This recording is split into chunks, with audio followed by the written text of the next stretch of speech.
Labas vakaras. Prieš keletą dienų atvertėme naują metų laikų knygos puslapį, o jame pavasaris. Tiesa, dar labai ankstyvas ir šaltas, bet pavasaris. Su juo mes jūs ir sveikiname. Kviečiu visus pusvalandžiui patogiai įsitaisyti prie televizorio ekranų ir paklajoti po mokyklos šalį. Pristatau pirmąjį šio vakaro reportažą apie gamtą ir meilę jai. Vasario 2 diena skelbiama pasaulinė pelkių diena. Ji kasmet minima valstybinėme Kamanų rezervate. Akimirkos iš jos.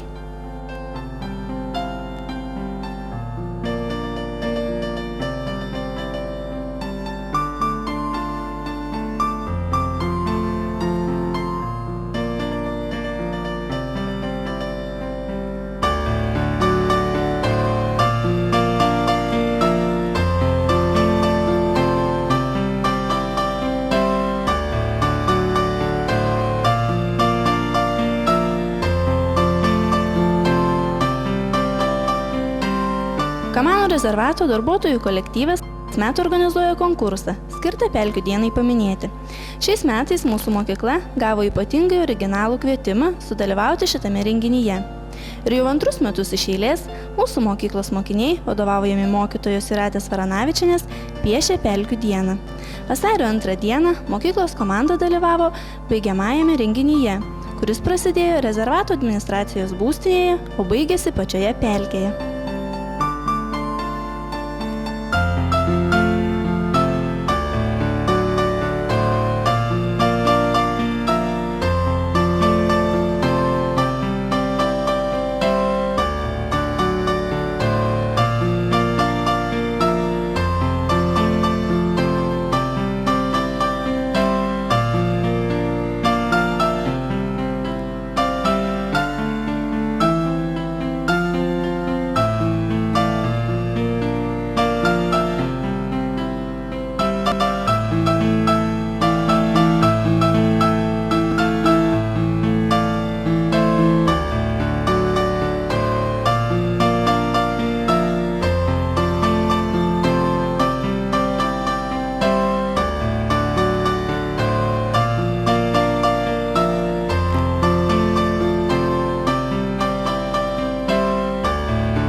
Turbūt gal jums irgi keista, kad žiemą vasario 2 dieną mes visi susirenkam čia pelkių dieną minėti.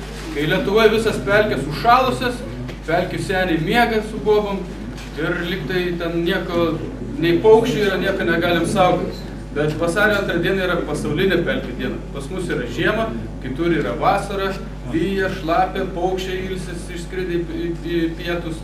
Tai 71 metais buvo ir įkurta šitą konvenciją, Ramsaro konvencijas, kad visam pasauliu apjungtų visas teritorijas.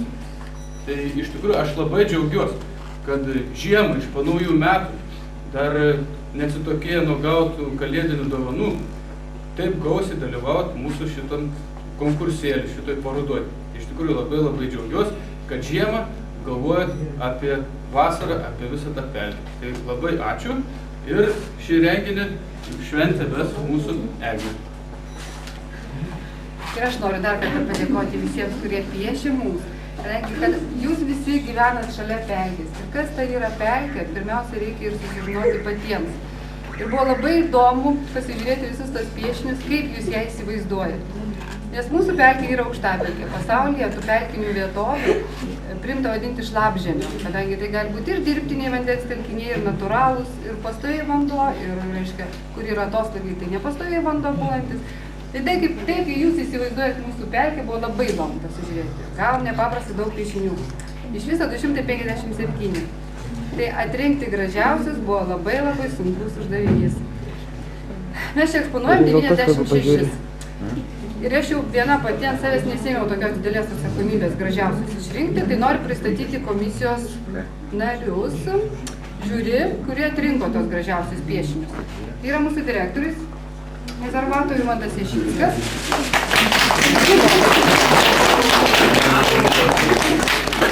Toliau yra vyr ekologas, vyriausias ekologas ir tuo pačiu žmogus entomologas, kuris viską žino apie vabalus.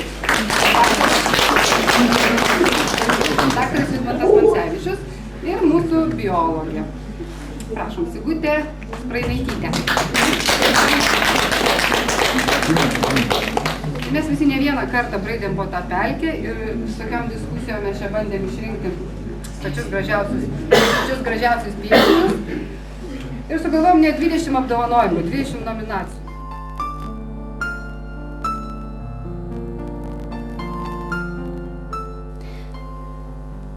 Štai ir atvykome į pelkę. Sušilkime, išgerkime arbatos.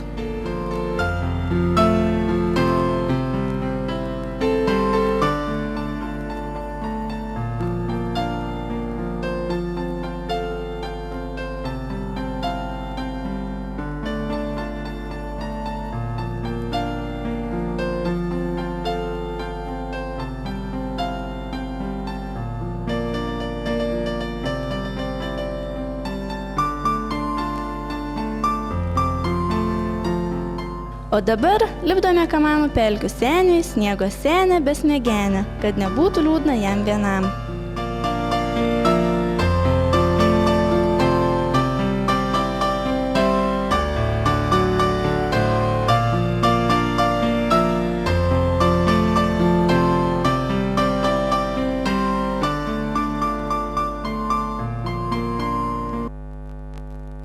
Turbūt visi sutiksite, kad triukšmingiausia žiemos šventė yra užgavėnės.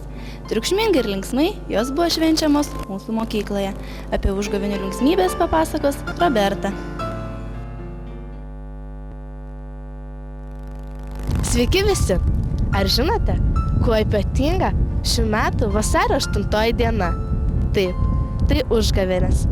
Viena pagrindinių Rėdos rato švenčių. Po kalėdų saulė vis ilgiau įsibūna danguje, o gyvybės kreivė pamažu pradeda kilti aukštyn. Po storų, balto sniego patalu bunda gyvybinės gamtos galios. Artėja pavasarinis žiemos virsmas į vasarą. Patižusiame sniege pakrypsta rogių vėžė, sprogsta balti, pūkuoti žilvyčio katinėliai. Kalasi pirmieji daigeliai. Gyvūnijos pasaulis pasipildo nauja gyvybė. Tai metas, kai švenčiamos atbudimo, atsigavimo ir gimimo šventės. Užgavėnėms ruošiamasi kaip dideliai šventei. Labiausiai tai matėsi iš mūsų mažųjų mokyklos moksleivių. Svarbiausia, jiems buvo persirengti neįprastais drabužiais, veidą paslėpti po kaukę. Nei vienam netrūko išradingumo, norint atkreipti dėmesį į save ir būti už kitus juokingesnis. O kad tuo įsitikintumėt, kviečiu jūs su jais susipažinti. Šiandien susirinkome į žiemos palydėtuvių šventę. Gražiausias iš visų, apvalus kaip obuoliuks, labai greit kaip vėžlius. Kanapinis vadinuos ir labai liūdžiu, nes šiandien mašininis atėjo ir manęs negali išlyti niekai, nes jo. Tave pirmin į mano išleistuvės. Visiems paskui bus. Užgavėnės, užgavėnės,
pavasarį.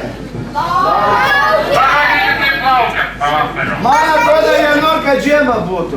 Neparodo, kaip laukia pavasario. Nu, parodykit, kaip laukia pavasario.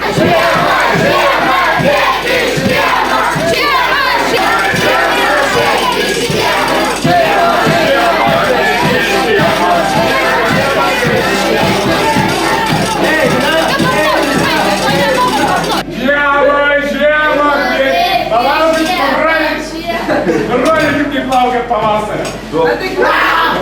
Sakykit žiemai!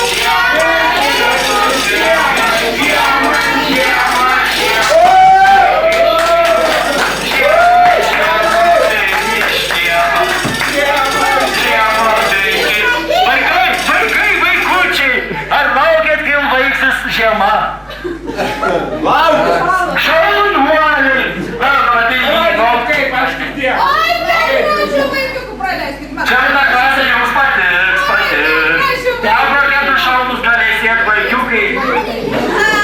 Kaip saldainiukai. Oi, kokios saldainiukai, norit pamaražys? Bet ir mergaičiai kokiu puikiu, einu šviesiai. Jeigu bučkis bus, tai pamaražys.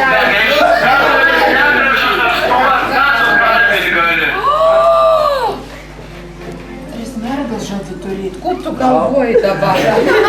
Jėzus, Marmin, daugelį aš tave laikiu tokiu rimtu vakulėliu, tu su 3 mergelkom nubūgęs įsirinkti tą vieną.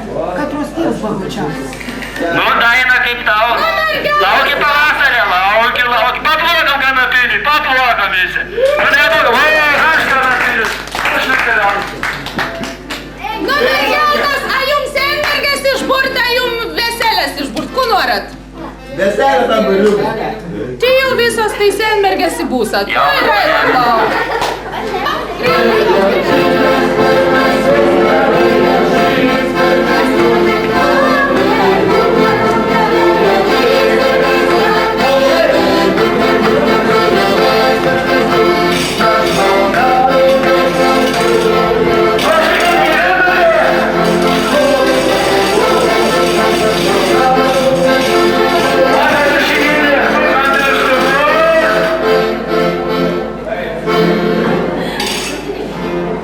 Lašininis kaip nors, taip ir nenoriu.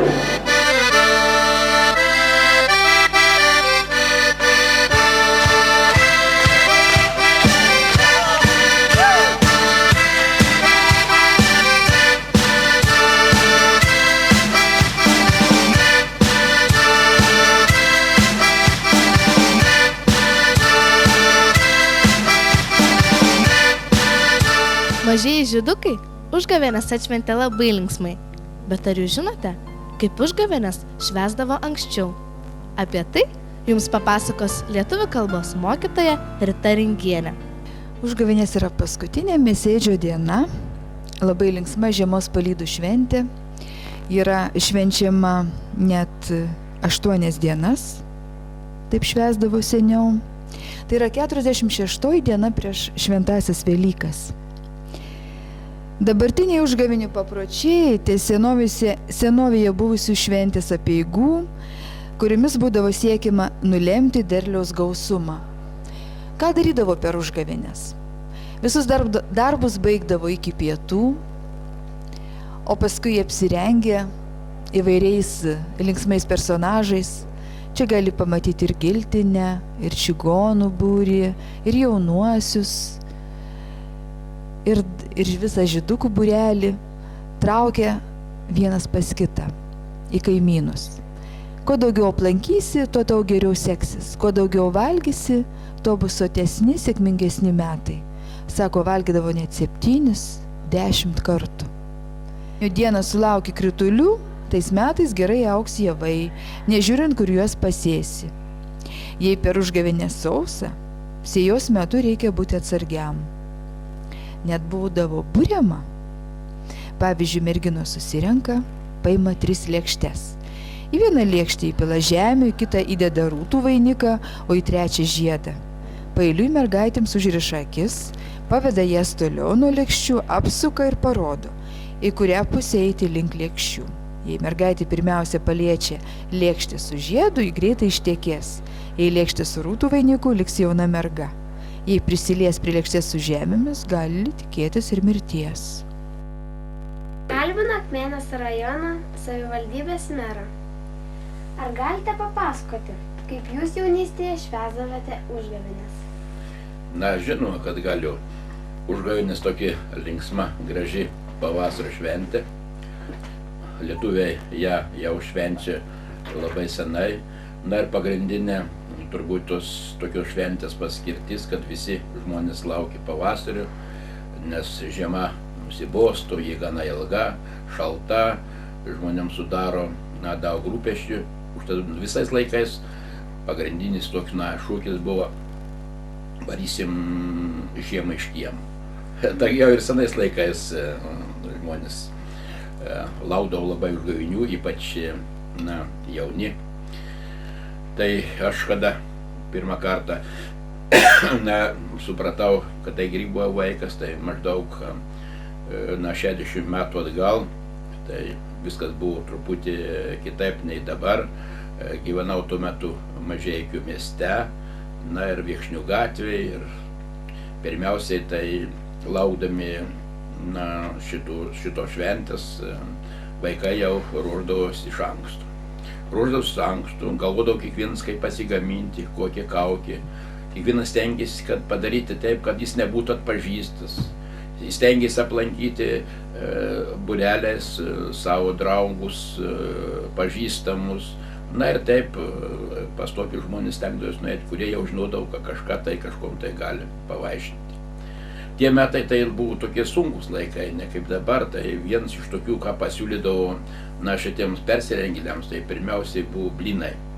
Blynai, kurių visi negalėdavo kiekvieną dieną pavalgyti, nes tuo metu ir baltos duonos galbūt kartais tik gaudavom per tokias šventes, per Kalėdas, Velykas, bet visos šeimininkės, kurios jau priimdavo persirengėlius, jos tikrai jau pasiruošdavo skanių, tokių didelių, saldžių blynų, ir apie kokius pinigus, kaip dabar galvoja, tada niekos ir negalvodavo. Na taip, svarbiausias turbūt atributas būdavo, kad pasiruošti šitą aprangą. Dabar galbūt ir paprasčiau būtų tą aprangą ir turėti, ir galimybės didesnės. Tuo metu paprasčiausiai galbūt išversdavau kailinius į kitą pusę, nes tada jau žiemos buvo šaltesnis negu dabar, išversdavau kailinius, pasiruošdavau arba iš popieriaus, arba iš medžio, kas sugebėjo, įsiruošdavau savo kaukę. Na ir darydavau kažką tai su savo kalba, su burna, kažką tai įsikišdavau, kad negalėtų ir kaimynai suprasti, kas tokie atėjo į kiemą ir ko nori. Na ir tą jau vakarą, dažniausiai vakarais, taip dienom beveik ir nevaikščiodavau. Jeigu įpuldavo užgavėnės šeštadienį ar sekmadienį, tad panašiai, bet taip dažniausiai visi tie pasivaikščiojimai, pas kaimynus lankymai, jie vakare pasirodydavo. Na ir kiekvienis tie, kur eidavo ir ateidavo pas kurį tai žmogų į kiemą, tai kiekvienas reikalaudavo, o ką tu sugebi, ką tu esi išmokęs ir per žiemą, kaip tu lauki pats pavasario, kom tu gali nudžiuginti atėjusi, aplankiusi, nes jau tokia buvo, turbūt ir taisyklė tuo metu buvo, kad būtinai buvo priimti, įsileisti persirengėlius, vadinam, žydukus. Ar jie pasiruošė dainų, jie dainuodavo, kas mokėjo kokį ir turėjo kažkokį instrumentą, su tuo instrumentu grodavo, na ir būdavo labai linksma. Na, besivaikščiodami visada po Mažeikius, kaip aš žinau, po Mažeikių miestą, tai tokių persirengėlių būdavo atskiros grupės. Būdavo, kad jie ir susistumdavo vienas su kitais, buvo tam tikra konkurencija, kurie susitikę varžydavosi įvairius varžytinėse. Na ir paskui vakarais būdavo toks bendras mieste susijimas, kur būdavo ir lašininis, suprantat, paskui degindavo morę, kaip žinot, ir dabar viskas tas panašiai būdavo. Bet kada lankydavosi, išeidavo ne tik miestiečiai, bet ir kaimus nueidavo ir kaimuose, būdavo, kad neįsileidžia, ypač vakarai, žmonės nežin, kas tokie atėjo, nes jau tada daugiau vaikščiodavo suaugusieji, persirengėliai. Galbūt kiti ir apsvaigino, alkoholį būdavo, ne visi žmonės turėdavo įsileisti į savo trobas. Na ir tada šitie atėjo persirengėliai pridarydavo visokių iškadų žmonėms. Pavyzdžiui, atėjo neįleidžia uždaryti duris ir kokie ratai, paėmė ir užkėlė ratus ant stogo. ar užrėmė duris, kad negalėtum išeiti nuo ryto. Na, visokių tokių išdaigų labai daug padarydavau, o nuo kitą dieną visiems sukeldavau juoką, visi labai juokdavos, būtų patenkinti, na ir pirmiausiai laukė prasidedančio pavasario, nes pavasaris tai atgimimas gamtos, atgimimas viso pasaulio. Tai štai tokius būdavo žiemos šventės pabaigtuvės. Ar turėjote kokį mėgiamą personažą, kuriuo visada persirengdavote? Ne, tai su draugais aš asmeniškai tokių mėgiamų vienų, kurios neturėdavau, bet kiekvieną kartą su draugais, su kuriais aš kartu bendravau, su kuriais vaikščiodavau, mes jau prieš tai galvodavom, kaip mes persirengsim, kuo mes būsim. Ir kiekvieną kartą galbūt truputį kitaip. Nes tokių kaukių, kaip sakau, kurias turi dabar tautodailininkai padaro ir galim jau įsigyti, tuo metu nebuvo. Tai dažniausiai būdavo veidas įvairiais išpaišomas, įvairiais, nebūtų pažįsti, įvairiais dažais, na, skrybelis įvairius išverčiamus ir taip, kad kupros susidedamas po kailiniu, kad būtum kuprotas arba kažkoks, tai jeigu ten čigonų arba žydelių su barzdomis prisiklijuodavom. O tokia, kad aš asmeniškai būčiau jais vieną personažą, to tokį neturėjau.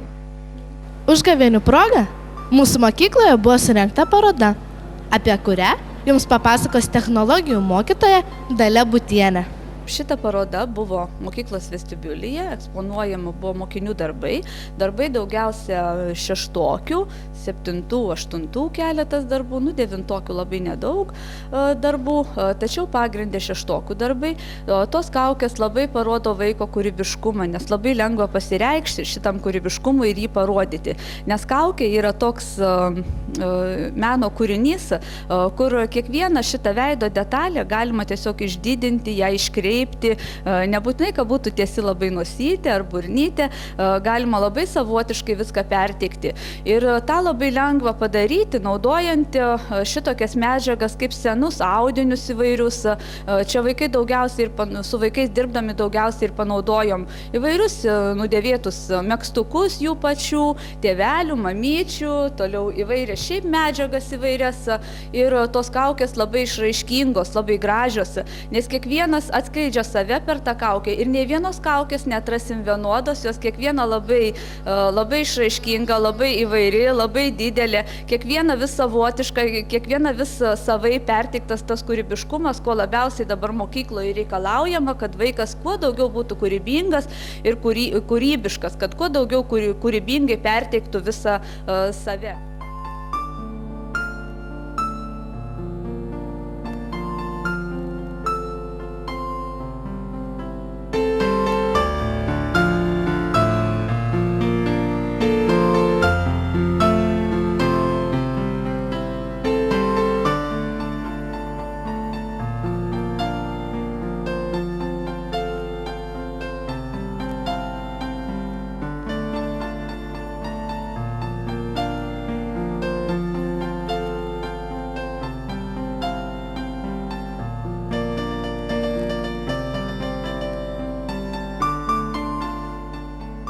Užgavėnės labai graži ir linksma šventė.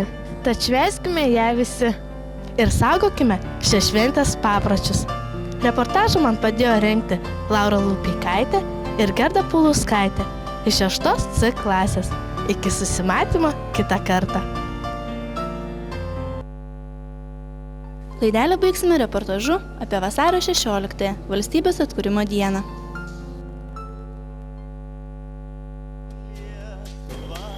Lietuvos taryba skelbė Lietuvos nepriklausomybę. Lietuvos taryba savo posėdyje vasario 16 dieną 1918 metais vienu balsu nutarė kreiptis į Rusijos, Vokietijos ir kitų valstybių vyriausybės šiuo pareiškimu. Lietuvos taryba, kaip po vienintelė lietuvių tautos atstovybė, remdamos pripažintąją tautų apsisprendimo teise ir Lietuvių Vilniaus konfederacijos nutarimu, rugsėjo 18-23 dienomis 1917 metais skelbė atstatanti nepriklausomą, demokratiniais pamatais sutvarkytą Lietuvos valstybę su sostinė Vilniuje. ir tą valstybę atskirianti nuo visų valstybinių ryšių, kurie yra buvę su kitomis tautomis. Tegu meilė Lietuvos dega mūsų širdise. Vardan tos Lietuvos vienybė težymi.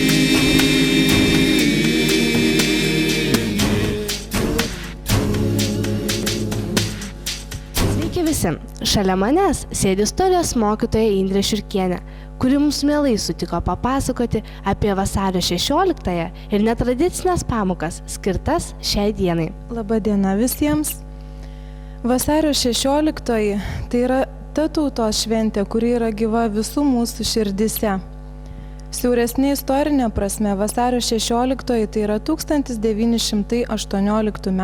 Lietuvos tarybos pasirašytas aktas, kuris skelbia, kad yra atstatoma nepriklausoma demokratiniais pagrindais sutvarkyta Lietuvos valstybė su sostinė Vilniuje ir ji atsisako nuo visų anksčiau buvusių ryšių su kitomis tautomis. Tačiau vasario 16-oji turi ir platesnę prasme. Tai yra ta šventė, ta mūsų tautos šventė, kuri yra gyva visų mūsų lietuvių širdyse ir netgi tų lietuvių, kurie gyvena plačiame pasaulyje. Aš galvoju, kad ši šventė skiriasi iš esmės nuo visų kitų švenčių, nes šią dieną mes galim dar kartelį susimastyti ir pagalvoti, ar sąžiningai dirbame dėl tautos, dėl savo krašto, dėl gražesnės ateities. Dar kartą vertėtų susimastyti, ar kiekvienas esame vertas būti tuo tikru lietuviu ir bent kom nors prisidedame prie gražesnės Lietuvos kūrimo ir įtvirtinimo. Aš labai džiaugiuosi, kad ir mūsų mokykloje jau įsibėgėja ta tradicija labai gražiai švęsti vasario 16-ąją. Gaila, kad ta šventė yra taip netoli nuo įsimylėjėlių dienos, kada mes kažkaip sureikšminam tą širdučių klijavimą. Tačiau man kaip istorikiai žymiai gražesnė yra tautos šventė vasario 16-oji. Todėl aš jau antrus metus stengiuosi tą šventę pažymėti netradicinėmis pamokomis. Šiemet buvau parengusi viktoriną, kur mokiniai noriai dalyvavo, buvo suskirstyti komandomis ir ten demonstravau su multimedija skaidres apie visą Lietuvos istoriją, būtent iki vasario 16-os. Prisiminėm ir ledynmečių Lietuvą, ir visus kunigaikščius, ir Liublino uniją, ir kol galų gale atėjom iki nepriklausomos Lietuvos 1918 m. vasario 16-osios. Galiu labai pasidžiaugti, kad mokiniai šitoj viktorinai buvo labai aktyvūs, labai domėjosi, bandė prisiminti, jeigu ką ir buvo primiršę. Pakartojom visą Lietuvos istoriją ir tuo esu labai patenkinta. Ir man atrodo, kad ta tradicija, kuri dabar mūsų mokykloje tik prasideda, pamažu įsibėgės ir kitais metais bus dar gražesnė, dar daugiau visko priruošim šitai gražiai šventei. Tokios šventės kaip vasario 16-oji kartais daug labiau įsimena netradicinių pamokų metu nei kasmetiniais nuobodžiais paminėjimais. O dabar jūs visus kviečiu pažiūrėti ištraukų iš Akmenės kultūros namų surengto koncerto, kuriame labai noriai dalyvavo ir Akmenės vidurinės mokyklos mokiniai.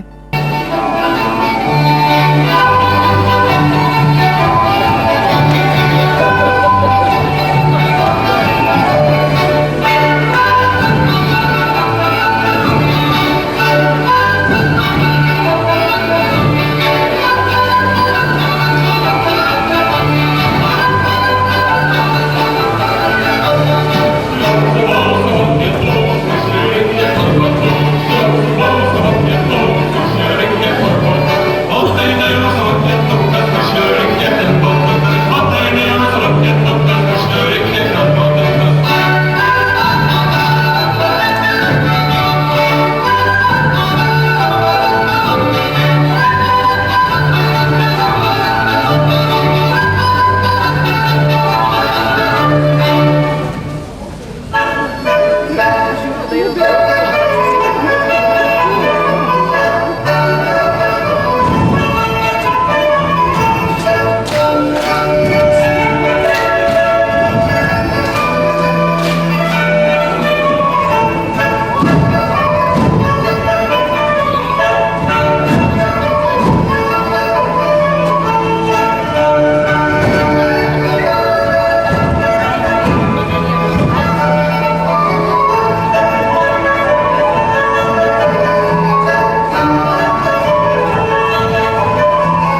Tiek šį vakarą. Darbingos geros jums nuotaikos ir saulėtų dienų.